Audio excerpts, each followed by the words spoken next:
place emblématique de Marrakech, Jama al-Fna. À travers les siècles, ce lieu a été primordial pour la culture. Il est aujourd'hui classé au patrimoine culturel immatériel. C'est le terrain de jeu des conteurs de Marrakech. Ici, on les appelle les Hakawati.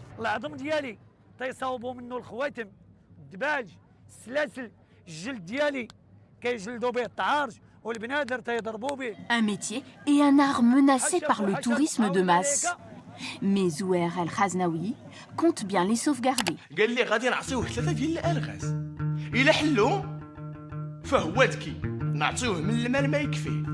Voici la nouvelle génération de conteurs marrakchi.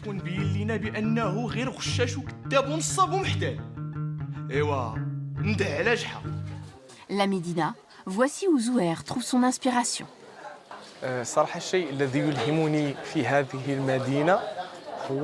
Ce qui m'inspire ici, ce sont les gens, les femmes et les hommes de Marrakech.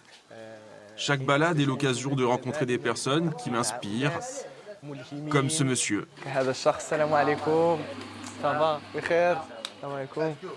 Ce que je veux dire ici, c'est que les gens sont simples et enjoués. J'aime leur façon d'être, elle me réchauffe le cœur. Leur bonne humeur, leur façon de penser, de parler donne vie à mes contes. Zouher dirige l'école de l'art du conteur de Marrakech. Ce jour-là, il retrouve ses élèves pour se rendre sur la Jama al-Fna. Il était une fois un paysan, un bédouin vivant à la campagne. Il avait un âne, un mulet et un chameau. Petit cours en situation devant ce conteur aguerri. Un beau jour, ces trois animaux se mettent d'accord. Ils se mettent d'accord pour faire un coup d'État contre leur maître.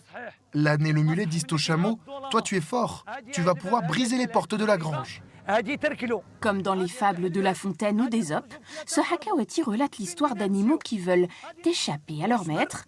Derrière ce conte se cache bien sûr une morale. Les histoires que je vous raconte étaient très nombreuses par le passé sur la Jama al-Fna. Nous avons été jusqu'à 40 conteurs ici. Aujourd'hui, les Hakawati sont moins d'une dizaine à se produire sur cette place. Zouher et ses élèves comptent bien leur succéder. Nous les retrouvons pendant un cours. Allez, aujourd'hui on va travailler sur les mouvements et l'improvisation.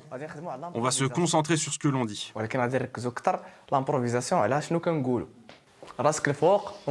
La tête relevée et on évite de se heurter à ses camarades.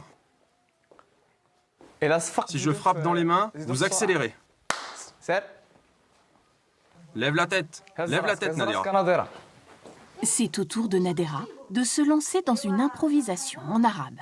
Il était une fois, mes bonnes gens, une dame d'un certain âge qui, tous les matins, pétrissait une pâte pour préparer du pain pour elle et ses voisins. À chaque fois, elle prenait quelques petits pains et les déposait devant sa porte.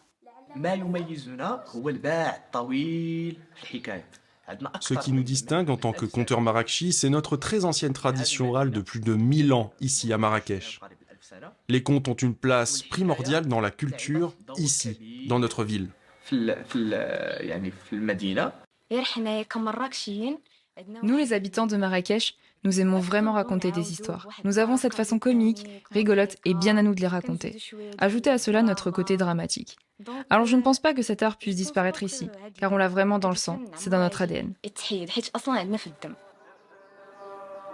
Dans cette ville cosmopolite, les élèves s'exercent aussi en langue anglaise. Omar, qui a intégré l'école il y a 6 mois, se lance.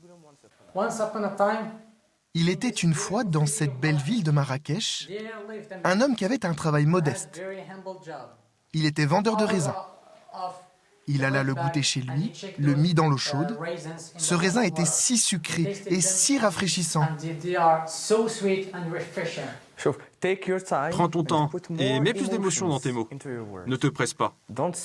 Il mangea le raisin qui fut si rafraîchissant et si sucré. Il faut vraiment que l'on goûte le raisin avec toi.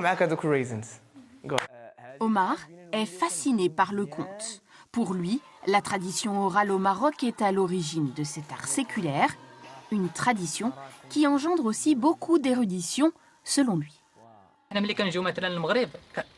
Au Maroc, parfois, lorsque l'on rencontre quelqu'un dans la rue, il nous arrive de tomber sur un livre vivant, surtout avec les conteurs qui mémorisent beaucoup d'histoires et de savoirs.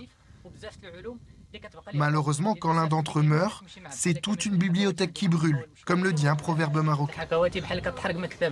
Même si Zouher et ses élèves se posent en gardiens du conte marocain, le jeune homme s'inquiète des conséquences du tourisme de masse et du manque d'espace pour les conteurs sur la place.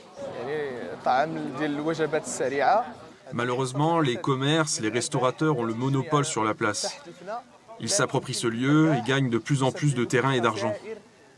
Mais ces profits portent préjudice à la culture et aux artistes. Ces commerces dénaturent l'esprit de Marrakech et son architecture. Les conteurs, eux, protègent l'âme de Marrakech.